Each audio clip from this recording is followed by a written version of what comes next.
Exclusive, mga kapuso. Nasa Stockholm, Sweden, si dating Congressman Zaldico noong January 15.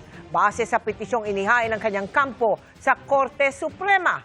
Hiling niya sa Korte, temporary restraining order para hindi maipatupad ng ombudsman ang resolusyong kasuhan siya. Nakatutok si Joseph Moro. Eksklusibong nakuha ng GMA Integrated News ang kopya ng petisyong ito na inihain itong January 25 sa Korte Suprema ni dating House Appropriations Committee Chairman Zaldico. Dito nakasaad na nasa Stockholm, Sweden si Ko noong January 15. Nakalakip sa petisyon ni Ko ang isang apostil o notaryo galing sa munisipalidad ng Nacka sa Stockholm sa bansang Sweden. Pinirmahan ito noong January 15, 2026 ng Notary Public na si Beatrice Gustafsson. Sa sertipikasyon, sinabi ni Gustafsson na personal na humarap sa kanya si Ko. Sinertipikahan din niya na na-verify niya ang pagkakakilala ni Ko at siya ang pumirma mismo sa dokumento. Pinirmahan ni Ko ang verification and certification against forum shopping para sa korte noong January 15 din sa Stockholm. Ang lokasyong ito ni Ko noong January 15, taliwas sa sinabi noon ng pamahalaan na nasa Lisbon, Portugal si Ko. Pinaghahanap ng gobyerno si Ko dahil sa inisyong arrest warrant ng Sandigan Bayan dahil sa kasang graft at malversation dahil sa maanumalyang flood control project sa Nawan Oriental, Mindoro. Kinansala na rin ang passport ni Ko. Ipinabawalang bisa sa Korte Suprema ni dating Congressman Zaldico ang mga kasong inihain laban sa kanya ng Ombudsman sa Sandigan Bayan.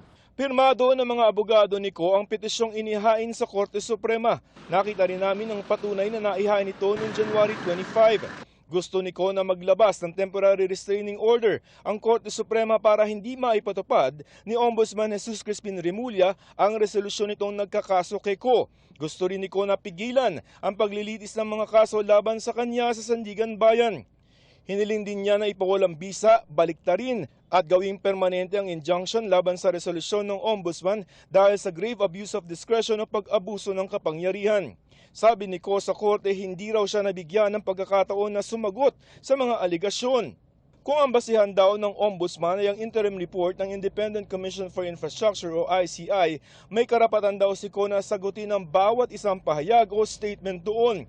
Pero hindi daw siya nakapaghain ng counter affidavit dahil na naghain daw ang Ombudsman ng order to submit counter affidavit sa pinakahuling address ni Ko at wala siya doon. Hindi raw sumubok ng ibang paraan ng Ombudsman at itinuring ng tinanggap ang order na paglabag umano sa karapatan niya sa konstitusyon.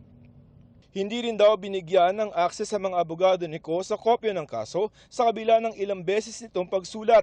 Minadali din daw ng Ombudsman ang kaso laban kay Ko. Binaliwala din daw ng Ombudsman ang finding ng ICI na wala itong inirekomendang kaso laban kay Ko dahil meron lamang itong beneficial ownership ng kumpanyang SunWest na umano'y sangkot sa anomalya na hindi raw sapat para makasuhan o masintensyahan si Ko.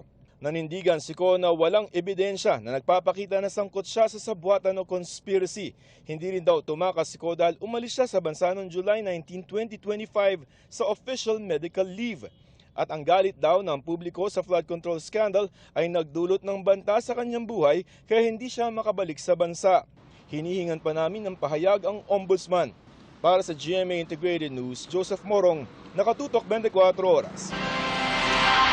Kinumpirma naman sa GMA Integrated News ng abogado ni Ko na si Attorney Roy Rondain ang tungkol sa paghahain ng petisyon. Pero hindi siya tumugon sa mga tanong tungkol sa kasalukuyang kinaroroonan ni Ko.